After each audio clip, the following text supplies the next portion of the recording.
à la folie de Joyce Orman.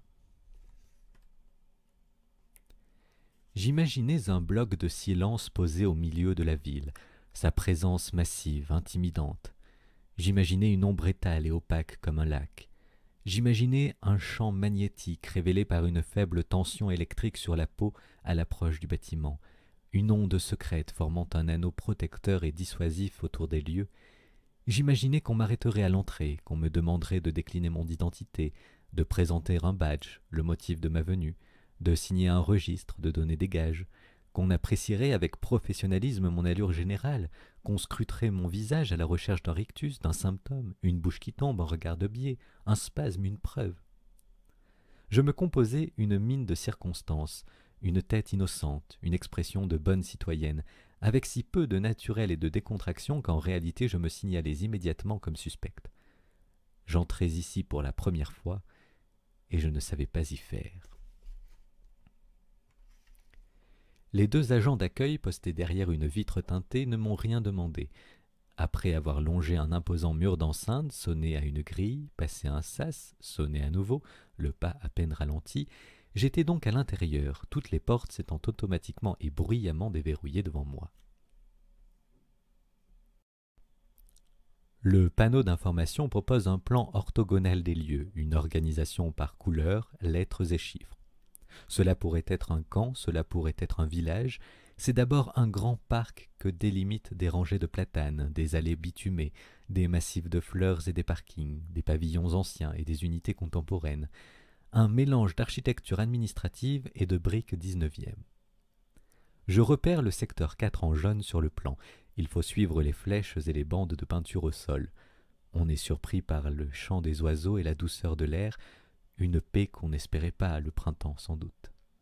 Quelques silhouettes fument sur des bancs, seules ou par grappes, certaines en blouson et bonnet malgré la chaleur, d'autres échangent à voix basse appuyées contre un mur, les gobelets de café débordent des poubelles. Un lointain crachin sonore s'échappe d'un portable, une musique cubaine qui grésille. Puis une voiture à faible allure, deux blouses blanches en conciliabule sous un auvent, des regards suspendus, des bonjours timides.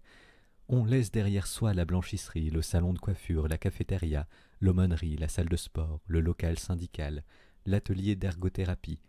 Et tout au bout se dresse le pavillon 4B, cube anonyme de béton blanc, percé de doubles fenêtres qui s'entr'ouvrent seulement, entouré d'un jardinet clôturé.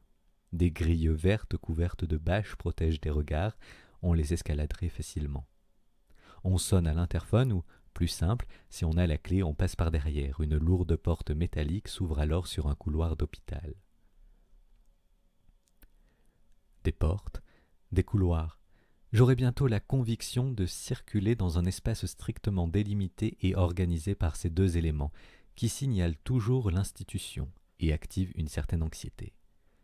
Pénétrer dans le pavillon 4B ranime confusément des images d'autres portes débouchant sur d'autres couloirs.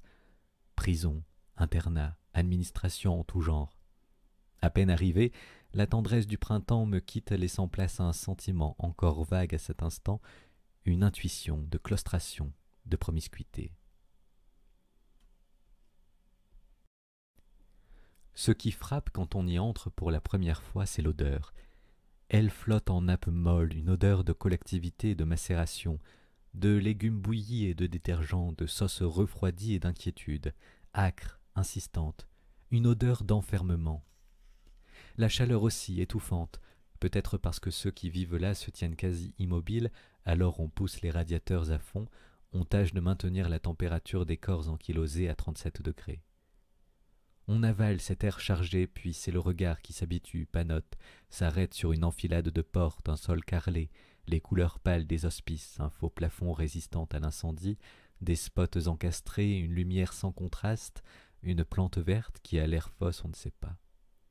Je reconnais une mélodie de Bob Marley. Elle vient du fond du corridor, la dernière porte est entr'ouverte. Je vois bientôt dépasser un pied nu et potelé de femme, qui n'ira pas plus loin et dont la fixité m'impressionne. Un pied menaçant, réprobateur, ironique. Je n'imaginais pas qu'un pied puisse être aussi expressif. Je n'imaginais pas que mon premier contact ait lieu avec un pied, que l'humanité m'apparaisse sous cette forme burlesque et inquiétante, que ce morceau de corps me souhaite ainsi silencieusement la bienvenue, ou peut-être au contraire m'intime de fuir. La première chose vivante que j'aperçois ici est ce pied. La seconde, alors que ce matin le service semble désert, est un homme en survêtement floqué du logo de l'hôpital qui fait les 100 pas, des allées et retours pendulaires, déambule puis s'immobilise, et ne rend ni bonjour ni sourire.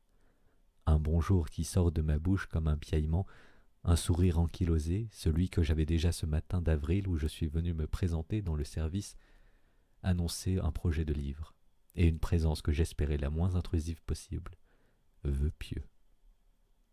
Pendant 1 an, tous les mercredis, l'autorisation m'a été accordée de circuler librement dans le pavillon 4B qui comprend 12 lits et une chambre d'isolement. 2 couloirs distribuent également une infirmerie, une petite salle de repos pour les soignants, les bureaux des psychiatres, de la psychologue, du cadre de santé, une pièce exiguë, mais centrale et vitrée, où sont délivrés les médicaments et une salle commune pour les repas et les activités donnant sur le jardin.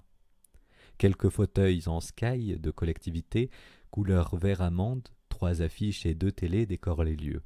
Un bruit incessant de clés dans la serrure donne le rythme, plus sûrement que les aiguilles des nombreuses horloges fixées en hauteur. C'est propre, clair, moderne et sans vie, un aménagement fonctionnel, économique, aux normes de l'esthétique administrative, ces surfaces planes qu'on lave à grandes eaux, sur lesquelles rien n'accroche, rien ne saille. Extrait terminé, merci de l'avoir écouté.